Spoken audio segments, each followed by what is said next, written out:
Hey guys, what's up? Welcome to Crypto Market Update. So, Stefan here, Sovereign Crypto. Thanks for watching. So, we got here looking at the Bitcoin chart. So, it has a lot of, Bitcoin just broke down a little bit. We're right now, $8,350 or so. We're retesting this long-term support. Now, remember we had this multi-week descending wedge. We were waiting for this to break. And it broke, right? It broke right here. And it broke with volume.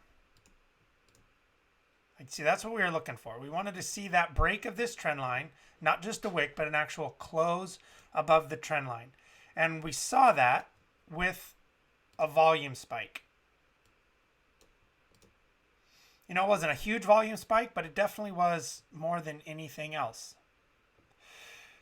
And then when we're seeing a pullback, we're noticing the volume declining, right? And so it's not super obvious, but it is there. You know, we can even see here on the moving average of the volume starting to drop. And now what we've seen is that breakout. And now what I think we're seeing is a retest of that trend line. So I drew these trend lines touching the wicks. And now we're coming back to retest that trend line. Now what I want to see here, so we're on the daily, I want to make sure we don't close below this trend line. If we close below this trend line, then I'm thinking we're going to be going lower. But I've started to enter into a position right here. I think I got my first fill at 8,321 or so on Bitfinex. Just a very partial small position as I'm looking to scale down all the way down to about $8,000. Depending on how that goes, we have a bunch of these moving averages, exponential moving averages that are going to definitely act as some type of support, at least in the short term. So we'll see. I have an order, just had one order fill. My next order there is at 8,225 down to 8,180, and then a larger, fuller position right above the $8,000 mark. So right now, just watching, we are seeing a volume increase here. I wouldn't be surprised if we get at least a short-term bounce because we are just now touching into oversold territory on the 4-hour. We started to pull back a little bit, but when it was at its low, we were already oversold. So we have started to bounce a little bit here. We're already up. Yeah, already up almost 1% here from when we retested that line. So definitely something to watch. I am starting to scale into this position, like essentially on this trend line, and as we drop. So we'll see how that plays out. So looking at the Ethereum, so this is ETH USD, same thing. We're starting to bounce here as well. This is the 4-hour chart, and we broke the 55-day moving average on the 4-hour. So that's showing a little bit of weakness to me. We also have this inverse or this head and shoulders pattern that's beginning to play out. Let's see if I can find it here. After years of using TradingView, I still have a hard time finding where all of their tools are. It's not the most user-friendly of platforms, but it works. There we go.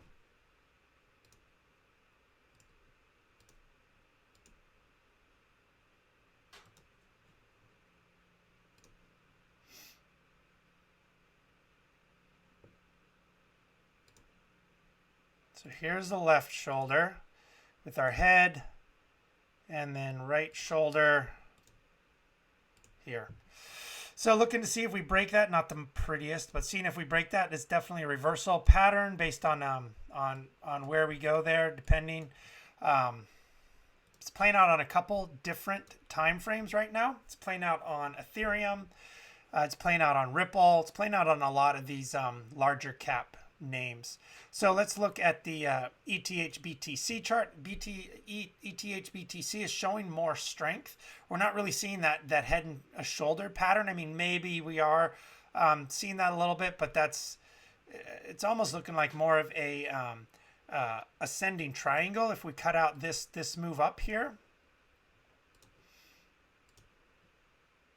So definitely to watch. Now this can be a marker of an alt season coming. You know, Ethereum definitely can lead the way. I don't know if it's going to be. I don't believe it's going to be the biggest gainer here in the next alt season. I'm going to be looking more for things like Tezos and some other ones that haven't had full cycles. Zcash, these types of moves that don't have a ton of bag holders from the last cycle back in 2017, 2016.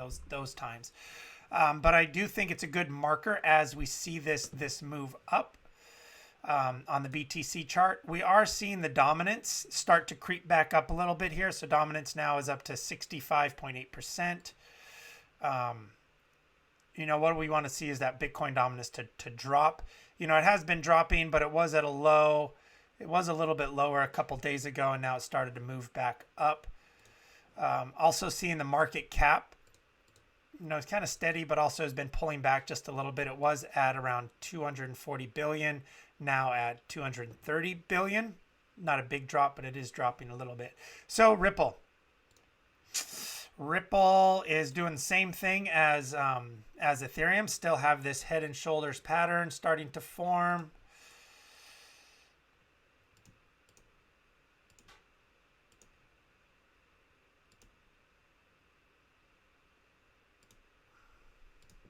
So we'll see. We'll see how this plays out here. Left shoulder, you know, if it starts to really break down, you know, but it all kind of depends on what Bitcoin does. And if Bitcoin bounces off this trend line, I think we'll see these other names bounce as well. If it doesn't, then I think we're going to see these drop quite a bit. Again, Ripple on the BTC chart, not as strong as Ethereum. You can just tell it is still putting in lower highs, but it's just not bouncing as much. So definitely something to watch here. We're seeing a little consolidation pattern. So this would be something to possibly take a trade on if we see a break of this consolidation pattern one way or the other. I like how it's tight. It's definitely tightening up here. This is on the BTC chart. But if we see that a break here of 27.34 to the upside or 27.11 to the downside, could be a good either bearish or bullish entry depending on where this breaks. You know, I'm not big on XRP. I think that it's going to continue to have a really hard time. It's going to struggle based on all the tokens that Ripple has locked up. They have a ton of XRP that they're just able to continually dump on the market every month. And so that's a ton of selling pressure. And you have to look at what the exact numbers are, but it's a lot. It's a lot. The inflation level of that, of new coins being put on the open market is really a ton. So Zcash, I like Zcash a little bit more. We haven't broke down below the 55-day moving average. We are forming a little bit of that head and shoulders pattern on the 4-hour. But one of these things, a lot of these other names have broken below the 55. Here's the Ethereum, have broken below the 55-day moving average, showing more weakness than Zcash has. And Zcash is holding that quite nicely. I am in a position of Zcash. If we break below, you know, that $48 mark or so, I'm gonna close out of that position. But for the time being, still as long as that 55-day moving average still holds, then we're in. Again, on my XTZ chart, still in my XTZ trade. I took a little bit more profit up here at around $63 or so, but I'm still holding about 20% of my position, and I'm just going to trend right it now. If we break below this recent low of $1.50, then I'll cut out completely. This is a really good trade for me this last month. I got in for most of my fills at around $1.25 or so, 26. I think my average was around $1.28. And I've been holding, took about half my profit almost at the top here at $1.50, and then some more here at $1.60, and then holding. I'm not going to hold this into all-time highs. If we get there, I have a longer term position in Tezos. That's just a multi-year hold. That my target's like $5, $10, that kind of a thing. But I'm not opposed to trading it with my trading account. I'm not going to hold it into new time highs. I think we've seen a pretty big move up here without much consolidation. So on the next move above, if we get another move above $64 around the $1.70 mark, I'm going to close out of that position completely, and then look to possibly re-enter on a pullback around $1.40, and then look to possibly hold that longer term, and then see if this consolidation pattern plays out, you know, if we see that a high and then we see a lower high and then possibly another higher low over a multi-week consolidation, then we'll be playing that one way or the other. Either it breaks down. I'm not opposed to shorting it. If it breaks up, then I'll move that. I think once we do break that consolidation pattern, then we'll see all-time highs on Tezos. You know, once we can get above that $1.80 mark with conviction, then we're in blue sky territory, right? Tezos has